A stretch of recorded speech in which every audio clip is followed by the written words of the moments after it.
से ब्राह्मणेभ्यो नमस्कृत्य धर्मान् वक्ष्ये सनातनान्। नारायणं नमस्कृत्य नरं चैव नरोत्तमं देवीं सरस्वतीं व्यासं ततो जयमुदीरयेत्।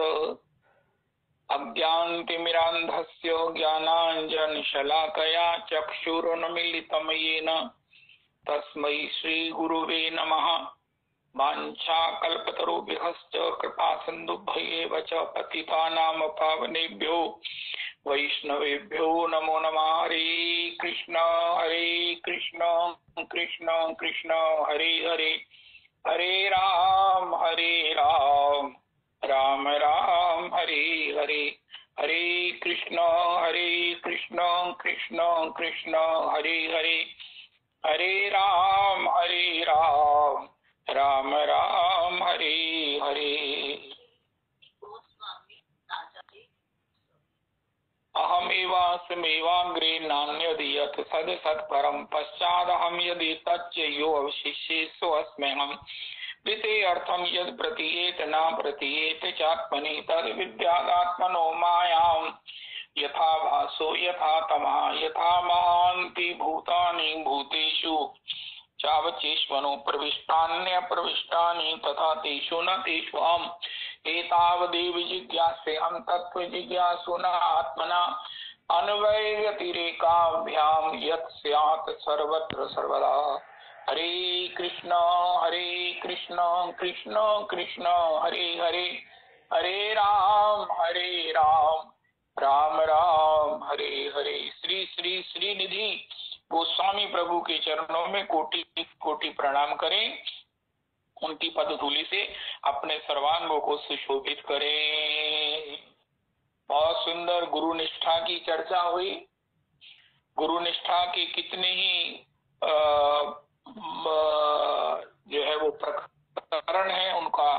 प्रथमस्तु गुरुम पूज्य ततश्चैव ममार्चनम कुर्वन् सिद्धिं वापनोति हई अन्यथा निष्फलम भवेत्।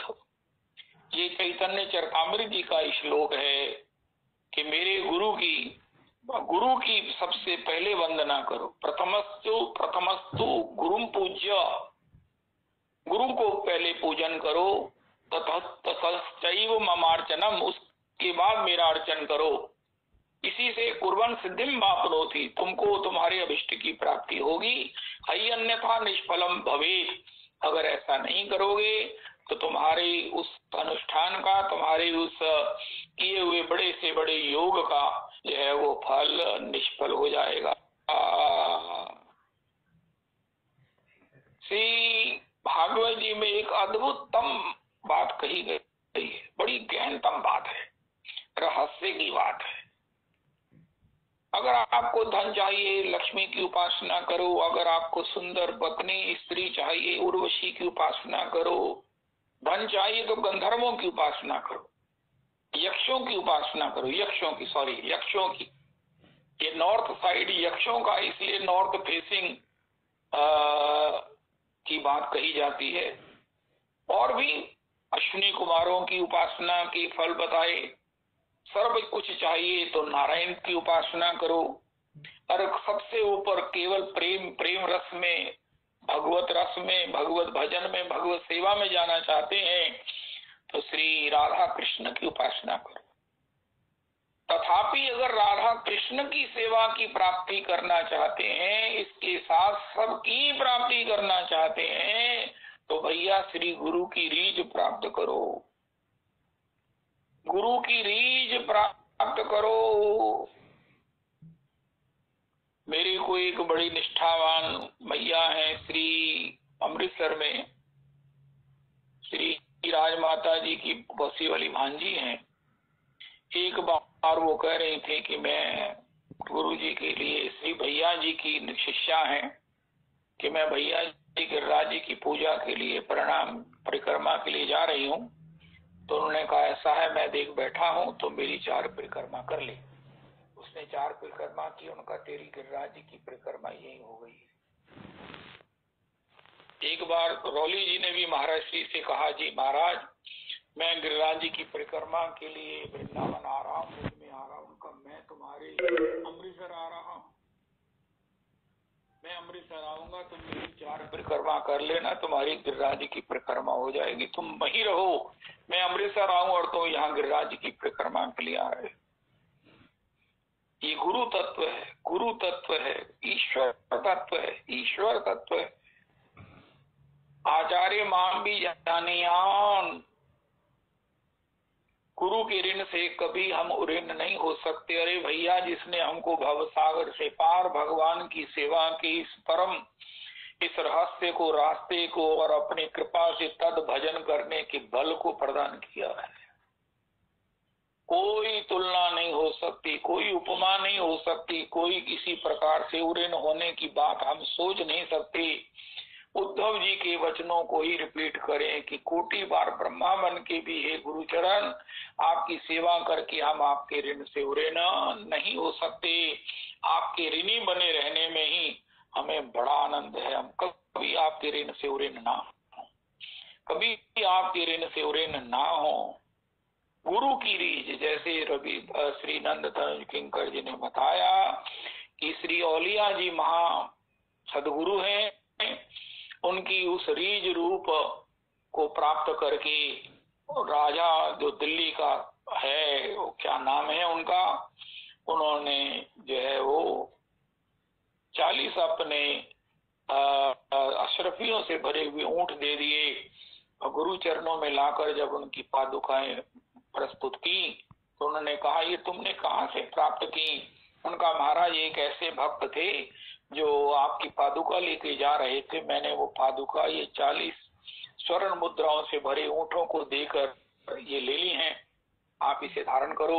उनका क्या नाम है उनका, ये तुमने गुरु की कृपा थी, बड़े सस्ते में खरीद ली है, बड़े सस्ते में खरीद ली है। बड़े बड़े साधन करके कोई कहे कि महाराज मैंने ये सब किया, मैंने वो किया, अक्सर सभी वैष्णवों की यही जिज्ञासा है, यही एक पीड़ा है, अभी हमारा जीवन में बना कुछ नहीं। रविदास जी आपको भी मिलते होंगे भक्त, मेरे को भी वृंदावन में कहीं अगर साक्षात्कार होता है या गिरिराज दासा भाजी से चर्चा होती है तो उनसे भी वैष्णव मिलते हैं, बड़ा बड़ा भजन करने वाले, नियम करने वाले, अपने नियम से प्यार करने वाले, भगवान की इंतजार को ही अपना इष्ट मानने वाले, तथापि उनकी एक ही उक्ति होती है, कुछ मिला नहीं, कुछ बना नहीं है। तो आज बनने का रहस्य जो है वो बताया गया कि भैया आपने गुरु की रीझ प्राप्त की, मैंने अपने गुरु की रीझ प्राप्त की। रीझ शब्द बहुत गहन है। गुरु को हम प्रणाम करते हैं, गुरु जी को हम प्रणाम करते हैं, लेकिन गुरु की रीझ कोई अलग चीज है। रीझ बहुत बड़ी कृपा से ही किसी को प्राप्त होती है। गुरु जी जिस पर डुल जाए, ओ हो, गुरु जी जिस पर डुल जाए, ये कैसे डुलेंगे? महर्षि कहते हैं 1.25 करोड़ की फॉलोइंग में आज तक मेरी रीझ किसी ने प्राप्त नहीं की। ये रीझ कितनी अंतरंग होती है, और रीझ से भगवान हमारे रडार पर, भगवान हमारे उस चिंतन के, भगवान हमारी प्राप्ति के उस घेरे में आ जाते हैं, बंध जाते हैं। लेकिन गुरु की रीझ, श्रीमन महर्षि से पूछा, महाराज हम गुरु जी के लिए क्या करें जो गुरु की रीझ प्राप्त हो? श्री भागवत जी में श्रीमन महर्षि नहीं कहा, देवऋषि नारद जी ने व्यास जी को बताया कि महाराज को सुयोग बना, मुझे संतों की सेवा करने का 5 वर्ष का, मैं सेवा क्या करनी थी, मैं केवल पत्तल ही उन्हें परोस देता, और मेरी उस सब प्रकार से चंचलता न होने पर, मेरे उनकी प्रति दर्शनानंद करने पर, भगवान की आरती के उस दर्शन में मेरी रुचि को देखकर वो बड़े रीझे, और उन्होंने मुझे कभी अपनी क्षीर प्रसाद भी अपने रीझ से प्रदान की। उससे मेरा हृदय पवित्र हो गया। जन्म जमांतर के युग युगांतरों के जितने बाधकत्व थे वो सब निवृत्त हो गए।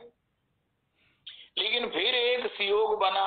क्या सुयोग बना उनका? जब गुरुदेव, जब वो संतों की मंडली जो चातुर्मास करने आई थी, वो सब सनक सनंदन सनत कुमार सनातन हैं, तो जब वो जाने लगे, मैंने उनसे बड़ा अनुरोध किया, लेकिन उन्होंने कहा नहीं, हम आपको नहीं ले जाएंगे इस प्रकार, नहीं तो माता लोग अपने बच्चों को संतों के पास नहीं भेजेंगी, ये बाबा लोग बच्चों को ले जाते हैं, तुम यही रहो। लेकिन उसके लिए पता नहीं गुरुजी क्या चाह रहे थे, वो सियोग भगवान ने बना दिया। वो सियोग भगवान ने बना दिया, जो सबसे बड़े वृद्ध थे वो भी उठे, उनको सबने कह दिया महाराज छकड़े तैयार हो गए हैं, सब लोग जाने के लिए बिल्कुल प्रस्तुत है, आप भी चलेंगे तभी चलेंगे। सब लोग वृद्ध थे, उठ गए झटके से, लेकिन फिर देखा कि उनकी जो स्टिक थी, लठियां थी, वो नीचे रह गई। अब दोबारा बैठकर दोबारा स्टिक को उठावें, ये तो बड़ा कठिन था, लेकिन करना ही पड़ेगा। मैंने दूर से देखा तो मैं दौड़ता हुआ आया और वो स्टिक उनको पकड़ा दी। उन्होंने मेरी ओर देखा, अरे तूने कैसे जान लिया कि मैं अब इस स्टिक के लिए इतना जो है वो विवश हो रहा हूं? तूने मुझे ये जो स्टिक है, मेरे जीवन का जो आधार है, आश्रय है, जिसका मैंने लिया हुआ, वो दी मेरी मुझे दी है। मैं तुझे जीवन का आधार, जीवन का परम आनंद, भगवत साक्षात्कार कराता हूँ। उन्होंने मुझे भगवान की श्री सौंदर्य का, चरणारविंद की ओह से लेकर मुख कमल तक की भगवान की रूप, भगवान के उस स्वरूप के चिंतन का वो सब प्रसाद मुझे प्रदान किया। भगवान की चरण कमल कैसे है, वो कैसे है, उनका महाराज सौ कुमारे कैसा है, उनमें चिन्ह कैसे हैं, भगवान के चरण कमलों की उस नखमणि से क्या प्रकट हो रहा है। ओ भगवान के चरणों की पिंडलियां, घुटने, ओ सर्वांग का मुझे ऐसा उपदेश दिया कि वो भगवान का सौंदर्य, भगवान का ललित लालित्य मेरे हृदय में महाराज अंकित हो। तो ये पहचान करके इस समय संत को क्या चाहिए, ये किसी को ही होता है, पता तो सबको लग जाता है, लेकिन कहते हैं महाराज ठीक है ना, फिर क्या करें, ठीक है गुरुजी उठा लेंगे तो उठा लेंगे, अब मैं कहाँ उठकर जाऊं, मैं कहाँ जाऊं, ठीक है उठा लेंगे, जैसे पहले उठाते हैं अब भी उठा लेंगे। महर्षि ने कहा भैया एक ही बात है गुरु के लिए जो आप कर सकते हो, देखो कि गुरु के भजन में विघ्न कौन कर रहा है। गुरु के लिए जीवन में कहीं ना कहीं कोई ना कोई ऐसा विघ्न है।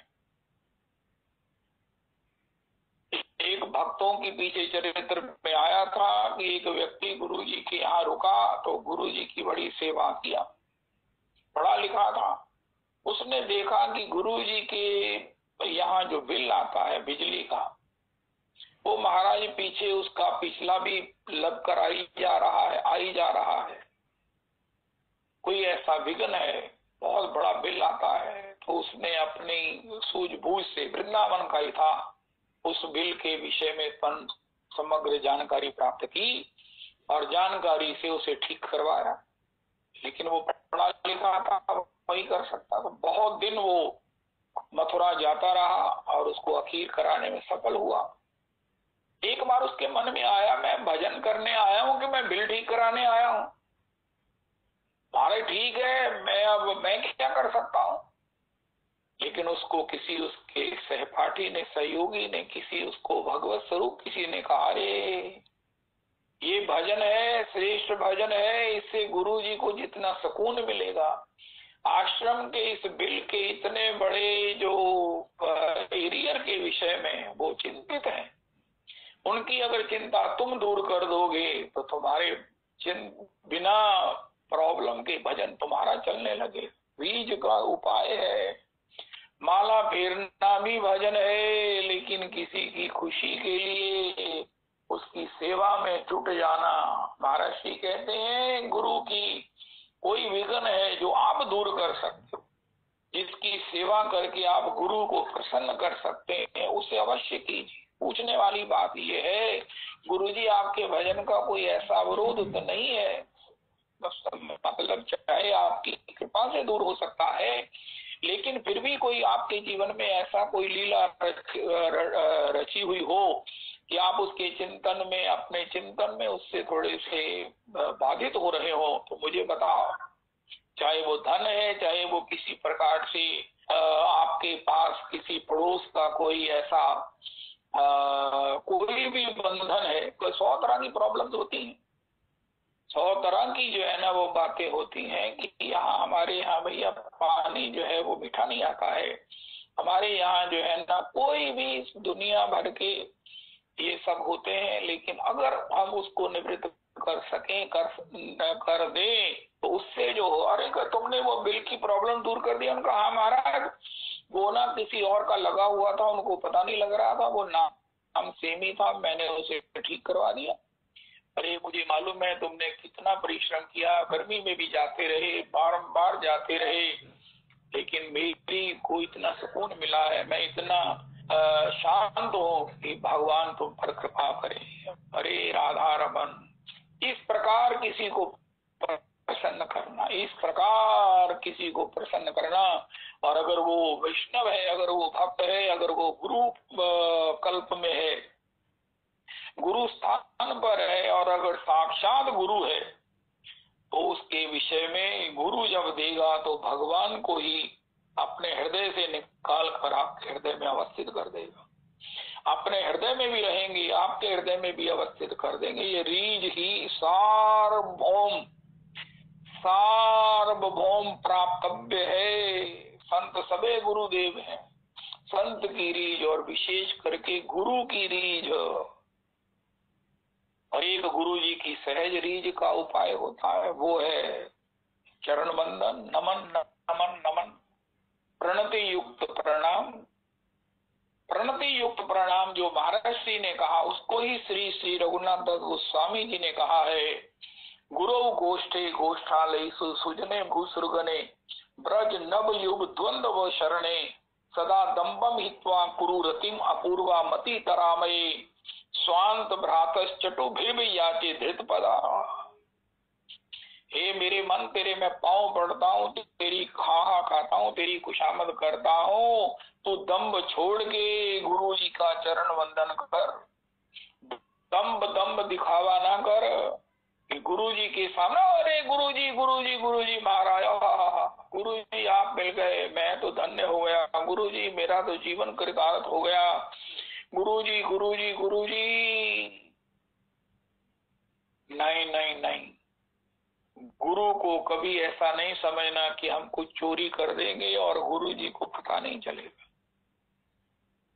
मैं इसका उदाहरण नहीं देना चाहता हूँ, लेकिन निष्कपट गुरु चरणारविंद में समर्पित होकर अगर हम गुरु चरणारविंद के सौभाग्य को अपने जीवन का आनंद मानकर, इससे बड़ी भी कोई उपलब्धि हो सकती है कि हमको इतनी बड़ी परंपरा प्राप्त है, इतने बड़े हो।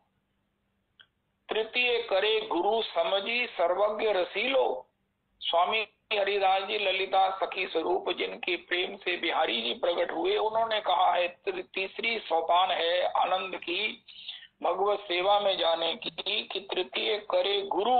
कौन गुरु? समझी सर्वज्ञ रसीलो। और वही जो श्री स्वामी जी कह रहे हैं वो परंपरा, वो गुरुदेव हमें प्राप्त है, परंपरागत हमें ये सब सुयोग सौभाग्य प्राप्त है। गुरु के विषय में हम उनके विषय में कैसा भाव रखें? श्री दास गोस्वामी जी ने अपना भाव बताया है, गुरुवरम मुकुंद प्रेष्ठस्त्वे स्मर। हे मेरे माना, गुरु वर्ग को, गुरु परंपरा को ये मुकुंद के प्रेष्ठस्त्वे परम प्रिय है, उनके अंतरंगतम है, उनका नित्य परिकर है, उनकी सेवा प्राप्त, उनकी रीझ प्राप्त ये है, ऐसा जानकर उनके चरणों का स्मरण करो। गुरुवरम मुकुंद प्रेष्ठस्त्वे स्मर। ओ ऐसा दास गोस्वामी जी का भाव है। और इसी प्रकार हम अपने गुरुदेव प्रभु को देखें और उनके चरणों में सब प्रकार से प्रणत रहें।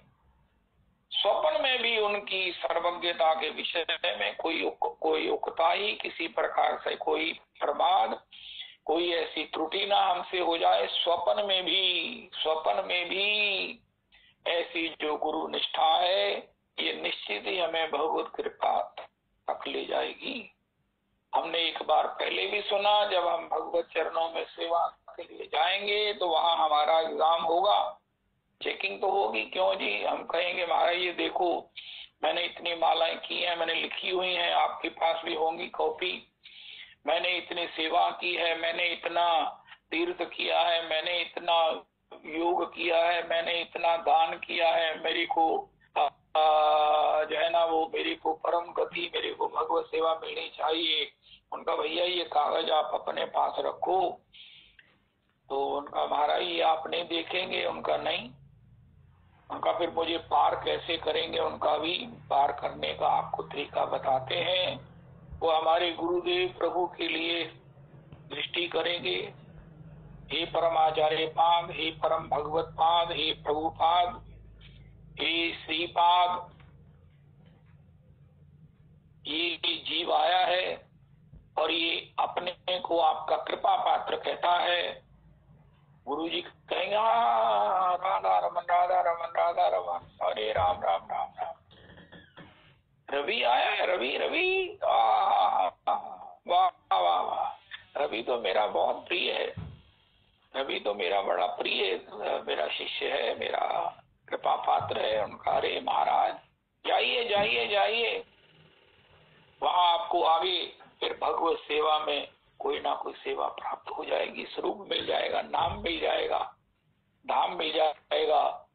लेकिन ये subject to the only recommendation of everyone's great guru. प्रत्येक व्यक्ति को अपने अपने गुरु के, उस महानतम गुरु की उस रिकमेंडेशन से ही भगवत सेवा प्राप्त होगी। हमारे जितने भी साधन हैं उनका प्रमाण यही है कि क्या हमने उनके द्वारा, अपने आचरण के द्वारा किसी भी प्रकार गुरु को प्रसन्न किया। रविदी पद गा गा कर महाराज जी को कैसे प्रसन्न करते, फिर महाराज जी कथा की धारा प्रवाहित करते।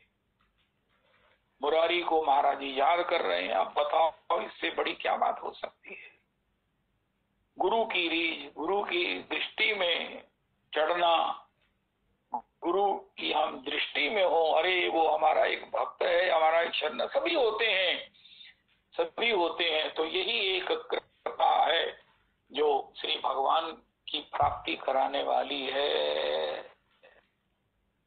तो गुरु तत्व के विषय में कोई भी किसी प्रकार से भगवान से अन्यथा ना भाव रखकर, उनको सर्वज्ञ, उनको सर्वदेवमय, वो साक्षात मर्त्य लोक में होते हुए भी वो भगवत स्वरूप हैं, मुकुंद पृष्ठस्त्व हैं, ऐसा जानकर उनके प्रति निश्चित हर समय जो है वो भगवत भाव से उनका स्मरण करते रहें। इससे परिणाम भूत उनके हृदय में भी हमारे प्रति करुणा जो है वो द्रवित होती रहे, और अगर संभव हो गुरुजनों की उस प्रसन्नता को प्राप्त करने वाली, उनकी रीझ को प्रदान करने वाली कोई ना कोई सेवा संपन्न करें। इस प्रकार जहाँ तक श्री गुरु तत्व की चर्चा समझ में आई है, याद आई है, उसका हमने आज श्री जियालाल जी के माध्यम से उसका गान किया है।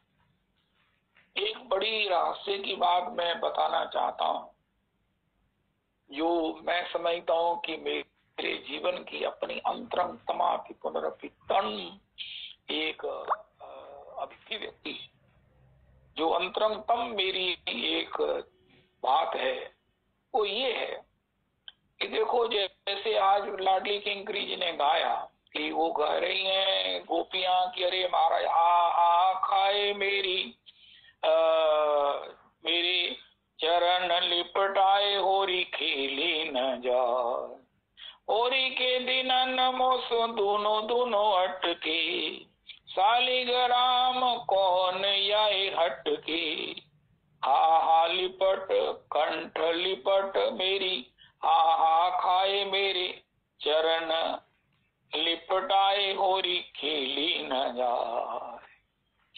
अब श्याम सुंदर उस गोपी के, उस ब्रजांगना के, ब्रज गोपी के चरण लिपट रहे हैं, चरण में पड़ रहे हैं। गोपी गोपी तो मुझसे होरी खेल, गोपी तो मुझसे होरी नहीं खेल रही है।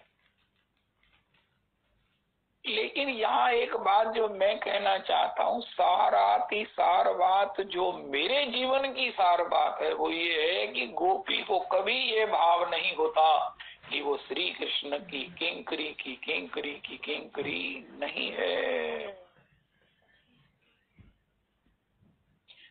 ठाकुर जी इतना आदर दे रहे हैं, इतने बड़े परमात्मा, इतने बड़े परमात्मा, तथापि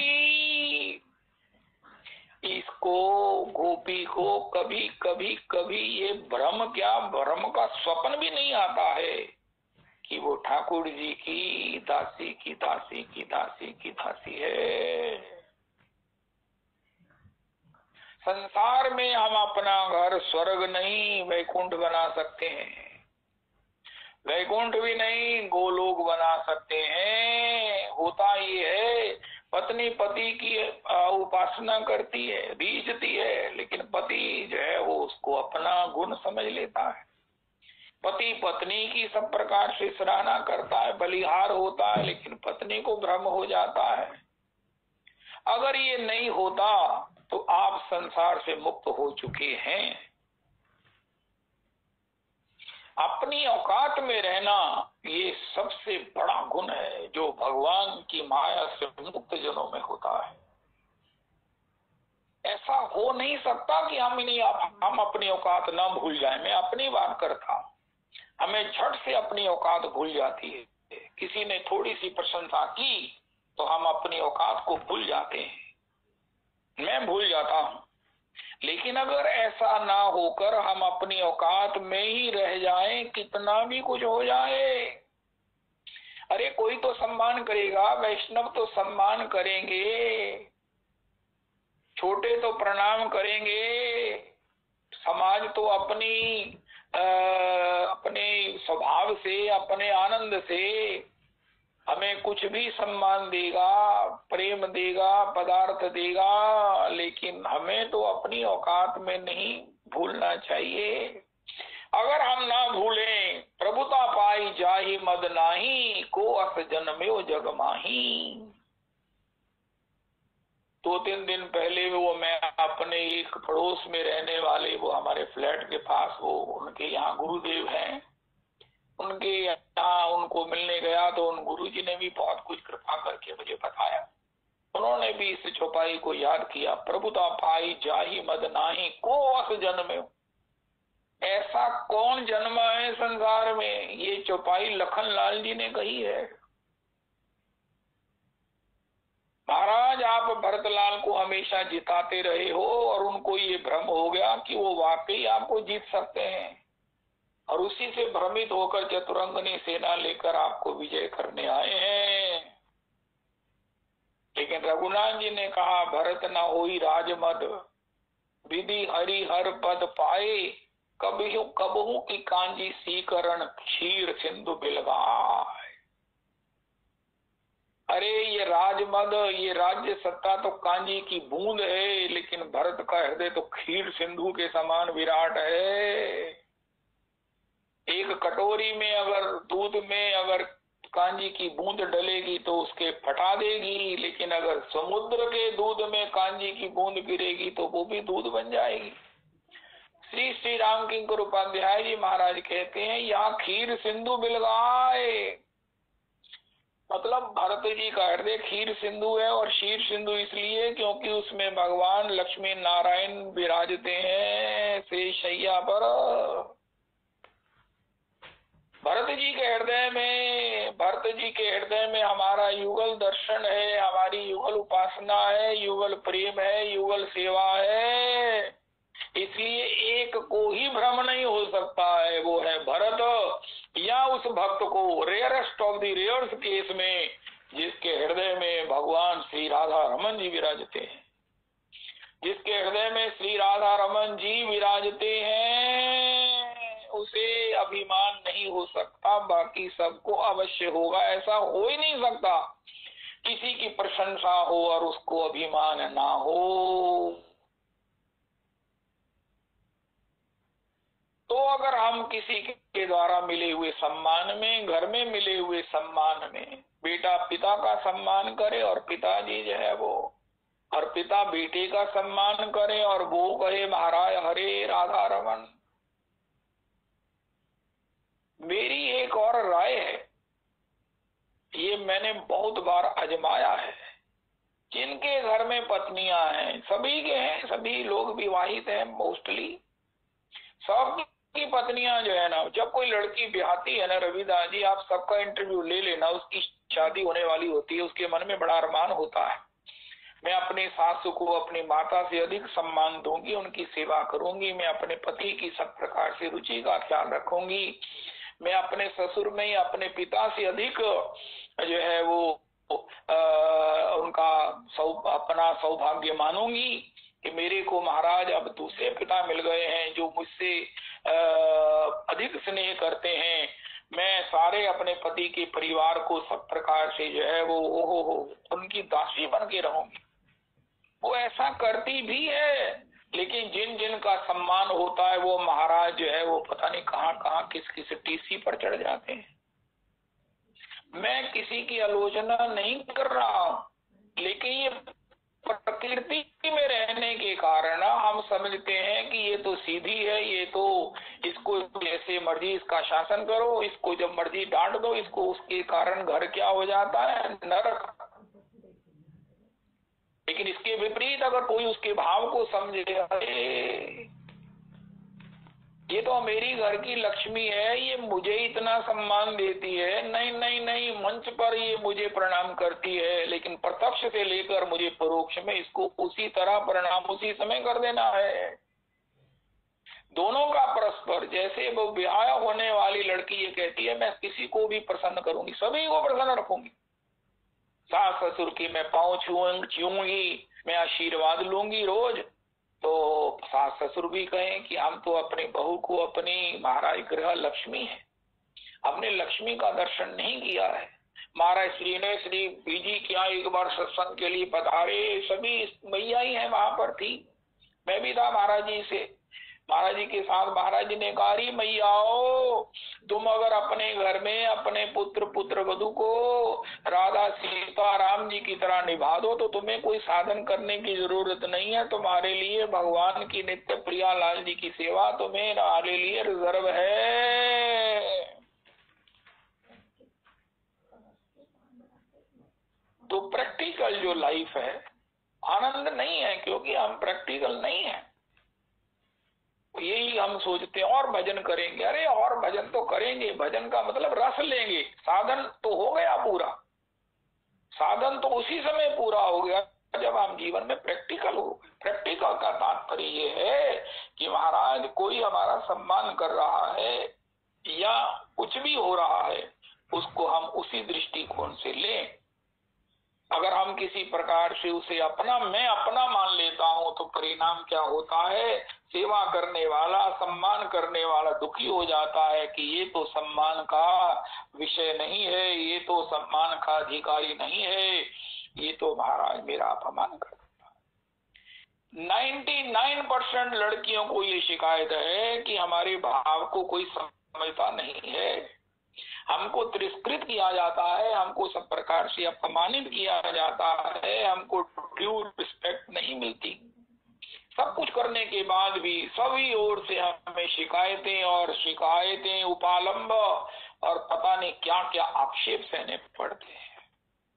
जबकि मैं सबकी सेवा करना चाहती हूँ, मुझे नहीं कोई बहू मिली, लड़की मिली जिसने ये कहा मैं तो अपने सास ससुर को महाराज घर से निकालना चाहती, वो तो मुझे फूटी आंख नहीं सुहाते हैं, अनटिल अनलेस उसके भाव को वो भी ग्रहण स्वीकार करते हो।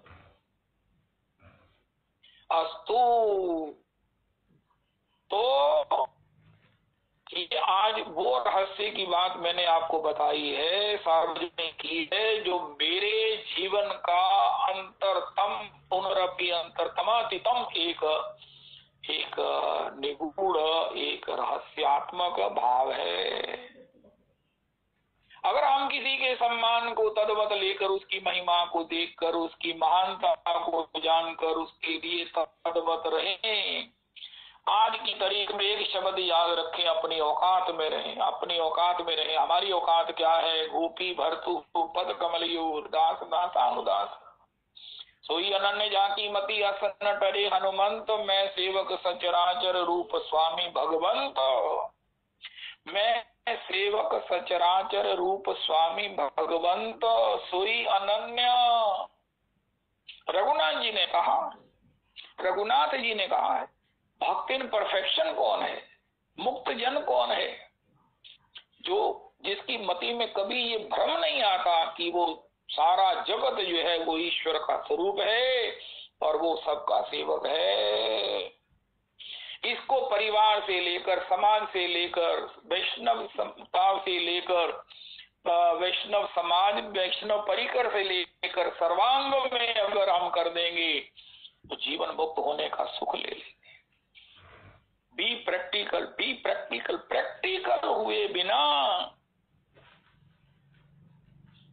प्रैक्टिकल हुए बिना रस नहीं मिलेगा। साधन तो हमने कर लिया है, कर चुके हैं, एक कृष्ण नाम करते ही हमारा साधन हो गया, लेकिन प्रैक्टिकल ना होने से उसका रिजल्ट नहीं आ रहा। उसको डिले हम ही कर रहे हैं, उसको डिले हम ही कर रहे हैं। और ये केवल आप इतने सत्संग की महिमा गाते हो, अनुभव करते हो, सराहते हो, ये है कि हम जीवन में मैं बड़ी विनम्रता से किसी को प्रैक्टिकल देखना चाहता हूँ। मेरे जीवन की एक ख्वाहिश है कि मैं किसी को प्रैक्टिकल देखूं, या दूसरी ख्वाहिश है कि मैं भी प्रैक्टिकल हो जाऊं। मैं प्रैक्टिकल होना चाहता हूं। प्रैक्टिकल इसलिए कहता हूं कि हे प्रभु, अपनी कसवटी पर मुझे एक खरा इंसान बना दो, फिर अपनी कसवटी पर एक अपना भक्त बना दो, फिर अपने युगल चरण सेवा में दासी भाव में स्वीकार कर लो, लेकिन फर्स्ट ऑफ ऑल मुझे अपने कसवटी पर एक खरा इंसान बनने का सौभाग्य दो। यानी कि मैं प्रैक्टिकल हो जाऊं जीवन में। जितने भीषण भाषण मैं करता हूं, जितनी ऊंचाइयों को, जितनी आकाश की टाकी को उतारता है,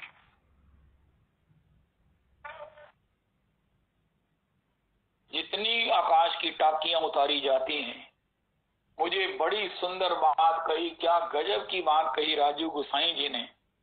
वो कह रहे थे, आप जो कथा में कहते हैं ना, उसका अक्षरशः पालन करना का प्रयास में लगे हुए हैं। हाय हाय हाय हाय, ये पुरुषोत्तम मंदिर की महिमा है, आपको सबको मालूम नहीं होगी। गोसाई जी जो हमारा सहयोग करते हैं, जो हमारी सब प्रकार से वो रक्षा करते हैं, हमारा सब प्रकार से आशीर्वाद से पोषण करते हैं, वो असाधारण है, असाधारण। और वो अपने श्रीमुख से कह रहे हैं, आप जो कथा में कहते हो ना, हम उसे जीवन में अक्षरशः पालन करने का प्रयास कर रहे हैं, करते हैं। क्या बढ़िया, राधे राधे, क्या बढ़िया कोटेशन है, क्या बढ़िया ओरेशन है, क्या बढ़िया वचनामृत है। ओ हो, इससे बढ़िया क्या बात हो सकती है। तो इसी प्रकार जीवन में भी प्रैक्टिकल। कोई कहे मुझे रस नहीं आता, देखो बड़े बड़े लोग करना चाहते हैं, उनको रस नहीं आता क्योंकि सामने से रिस्पॉन्ड नहीं होता, रिस्पॉन्स उल्टा होता है। हम अगर किसी को प्रणाम करते हैं, सास ससुर की वंदना करते हैं, वो तो कहते हैं महाराज ये तो बिल्कुल नादान है, ये तो बिल्कुल ऐसी है। और ये स्ट्रेंथ हो कि हम अपनी उपासना करते रहे, चाहे ऊपर से कोई हमें लात ही मार दे, ये तो महाराज श्री सखू हो सकती हैं, सखू हैं या और बड़ी बड़ी भक्त हैं। लेकिन संसार में कोई कहता है कि देखो मैं तो करती हूँ, लेकिन वो आगे से जब मेरे से उल्टा व्यवहार करते हैं, तब मेरी जो है ना वो बस, मेरी धैर्य, मेरी जो है ना वो बस हो जाती है। फिर मैं कहती हूँ ठीक है, मुझे भी संसार की तरह ही चलना है, इनको ससुर को ससुर ही मानना है, सास को सास ही मानना है। बहू कभी बेटी हो नहीं सकती और सास कभी माँ हो नहीं सकती, ससुर कभी पिता हो नहीं सकता, पति कभी जो है ना वो महाराज परमात्मा हो नहीं सकता है। वो यही समझता है कि मैं तो तेरा पति परमेश्वर, उनका परमेश्वर तो हो, लेकिन कम से कम परमेश्वर के होने के किसी एहसास को तो करा दो कभी। अगर मैं अपनी ड्यूटी कर लूं तो एक कोटेशन आती है ना, प्रत्येक व्यक्ति चाहता है कि मुझे कोई ऐसा परफेक्ट लोग मिले, परफेक्ट दोस्त मिले, माता पिता मिले, जो महाराज पूरी तरह से पूर्ण इंसान हो, पूर्ण भक्त हो। उनका ऐसा है, तुम मिले मिले कर रहे हो, तुम खुद ही क्यों नहीं बन जाते ताकि किसी को तो उसकी प्राप्ति हो जाए। आज हम खुद ही बनेंगे ताकि किसी को उसकी इच्छा पूरी हो जाए। हमारी इच्छा तभी पूरी हो जाएगी जब हम ही बन जाएंगे। ये भजन का प्रसाद है, ये भजन से ही विनम्र हुआ जा सकता है, और विनम्र होकर ही हम इस प्रकार आम्र मधुर हो सकते हैं। Be practical, be practical, be practical. हमेशा अपनी औकात में रहे, हमेशा हमारी अपनी औकात में रहे, और जितना नीचे नीचे नीचे दीन बनेंगे, ये नहीं परम प्रिय खिन्न, उतना ही भगवान को प्रिय लगे। यही अति दीन प्यारे। भगवान को कौन प्यारा है? हाँ, दुल्हन वही जो पिया मन भाए, भक्त वही जो ठाकुर मन भाए, और ठाकुर मन भाए वही है जो दीन है, दीन है, दीन है। दीन होकर हमारे अपना जीवन में जो है वो दीन बंधु के प्रिय होने का आनंद रस सौभाग्य प्राप्त कर सकते हैं। और इस प्रकार घर में रहकर, घर को स्वर्ग तो बहुत लोगों ने बनाया है, वैकुंठ भी शायद बनाया है, लेकिन गोलोक बनाया किसी ने है। ये तभी हो सकता है जब इस प्रकार का चिंतन सबका हो जाए। सब मान कर चलिए, सब लोग ये मान कर चले कि सब लोग हमारा सम्मान करना चाहते हैं, सब लोग हमारी पूजा करना चाहते हैं। जो जिसका स्टेटस है, जो जिसकी अवस्था है, आप ये मान कर चलो, आपके मतहत भी आपका सम्मान करना चाहते हैं, आपकी बहू भी आपका सम्मान करना चाहती है, आपका ससुर भी आपसे लाड करना चाहते हैं, लेकिन हम उसके लिए ड्यू रिस्पॉन्ड ना करके उससे वंचित हो जाते हैं। और हमको कौन सा वैकुंठ मिलेगा मरने के बाद, क्योंकि संसार में रहकर हमने अपने हाथ से तो बनाया नहीं। राणा दामोदर जी की परिक्रमा में मैं जाता हूँ, वहां भी लोगों ने अपने अपने घर बनाए हुए हैं। परिक्रमा में भी सब लोग अपने अपने घर बनाए हुए, गिरिराज जी की परिक्रमा में। अशोकपुरी जी ने मेरी मैडम को कहा, मैडम जी आप भी घर बनाया हो। किसी ने बड़े बड़े ऊंचे ऊंचे घर बनाए हुए, ईंटों से पत्थरों से बना लेते हैं कि इसी प्रकार हम आगे जन्म में गिरिराज जी के चरणों में रहेंगे। बड़े बड़े भवन सुंदर बनाते हैं।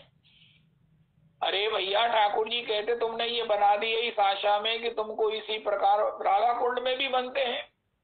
बड़े बड़े लोग भवन बनाते हैं, कईयों ने महाराज छोटे छोटे पक्के भी बनवा लिए हैं, लेकिन ये उसका सिंबल है। असली बात ये है कि हम अपने स्वभाव में उस भवन को बना लें, जिसके बाद बस जब स्वभाव बन गया है, हैबिट्स डाई हार्ड, तो हम रहेंगे ही नित्य कहाँ? गोलोक नहीं, गोकुल, गोकुल, गोकुल में रहेंगे। गोकुल का दूसरा नाम है प्रेम, गोकुल का दूसरा नाम है कल प्रखर प्रेम कोई लख दे उसको, रहता अब भी चित्त चोर यहाँ। हरे कृष्ण, हा कृष्ण कीर्तन का मचता है रव घन घोर जहाँ।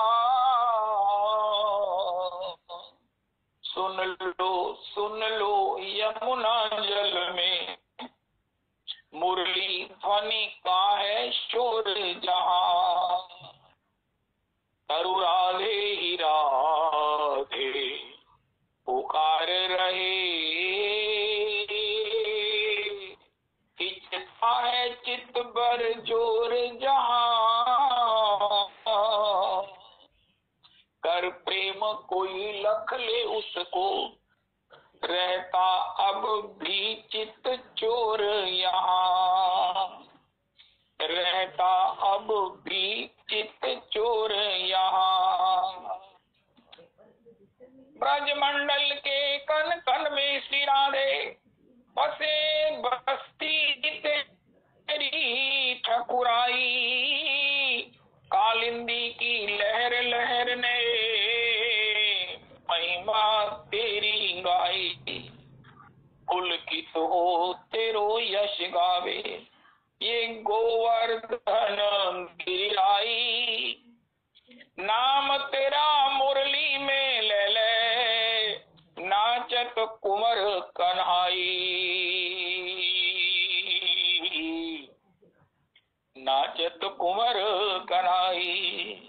जय राधे राधे राधिके, जय कृष्ण कृष्ण श्री कृष्ण, जय कृष्ण कृष्ण श्री कृष्ण, जय कृष्ण कृष्ण श्री कृष्ण, जय राधे राधे राधिके, जय राधे राधे राधिके, जय कृष्ण कृष्ण श्री कृष्ण, जय कृष्ण कृष्ण श्री कृष्ण। श्री राधा माधव वंदौ, श्री राधा माधव चरण वंदौ बारंबार, एक तत्व दो तन धरे, नित रस पारावार। षोडश गीत। सब अंग गुणहीन हो, पापे यतन न कोए, एक किशोरी कृपा ते, जो कछु होए सो होए। काहू के बल भजन है, काहू के आचार, व्यास भरोसे कुंवरी के, सोवत पामो पसार, सोवत पामो पसार।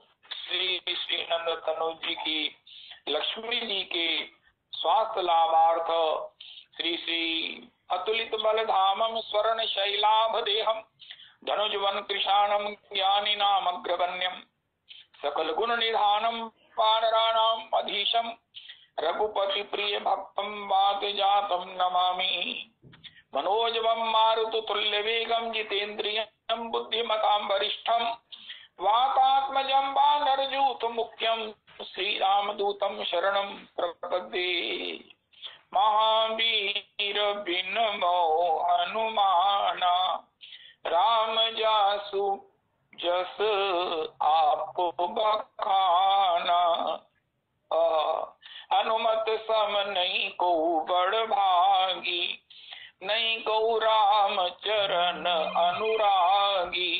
गिरिजा जासु प्रीति से बकाई, बार बार प्रभु निज मुख गाई। बंदो पवन कुमार खल बन पावक, ज्ञान गण जासु हृदयागार। बसई राम सर चाप धर, बसई राम सर चाप धर। श्री हनुमंत लाल जी भी तो गुरु है, वैष्णवानाम परम गुरु भगवान भोलेनाथ स्वयं श्री शंकर के रूप में, श्री हनुमान जी के रूप में भगवत सेवा के लोभ में, भगवत सेवा के सुख के लिए प्रकट हुए हैं। तो उन गुरु जी की रीझ को प्राप्त करें, श्री भगवान के नाम स्मरण के द्वारा, अनुकूल वैष्णवोचित वैष्णवानुकूल आचरण के द्वारा, जिससे कि हमारा शुचि जीवन हो, धन्य धन्याति धन्य हो। इसी जन्म में